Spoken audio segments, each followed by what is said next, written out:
survivors of sexual assault who are watching this body of powerful people, and what will happen. This toxic culture, this pernicious patriarchy in this country has to stop. It's real in this country, and people are suffering, and they're watching this body right now. Children abused, watching what powerful people in religious institutions, how they sweep it aside, deny, attack. People in corporations or news media outlets who were abused and harassed for years. And their testimony, their truth was swept aside, belittled. They were attacked, they were vilified, they were followed by investigators. Millions are watching this body and how we act. Do we rush to a vote? Will we brush aside a credible witness's testimony? Will we belittle and attack credible testimony? Will we ignore credible testimony? Will we listen? Will we believe?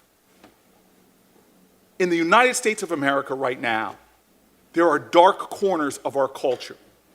The Center for Disease Control reports 1 out of every 3 American women, 1 out of 3 American women will experience some form of sexual violence. 1 out of 6 men. 60% of them go unreported.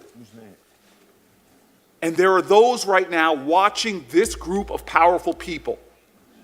How will we deal with a privileged man? A seat on the Supreme Court is not an entitlement. Just because you went to Yale Law School or were the captain of your basketball team, the Supreme Court is not an entitlement.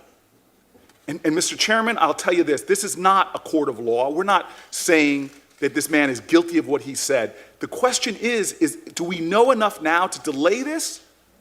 Or are we going to rush to put someone on the Supreme Court with this cloud hanging over them?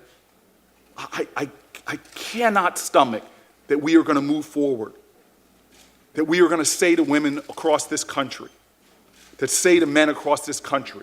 I think that question, and I'm going to finish. I think that question you just asked is a good place to stop. Sir, I will stop with this. I will stop with this with respect for this committee and respect for you. I cannot sit here. I cannot participate in what I know history is going to look back as a dark moment again, in the same way we look back at the Anita Hill, Clarence Thomas trials. I cannot participate in that. I conclude my remarks, sir.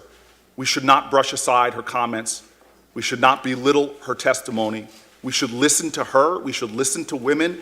And we should thoroughly investigate this before moving forward. To do any other thing is to diminish the truth, diminish the issue of sexual harassment in this country, and to again relegate ourselves to what I believe is a dark, dark element of our society. With that, sir, I will leave. Senator Kennedy.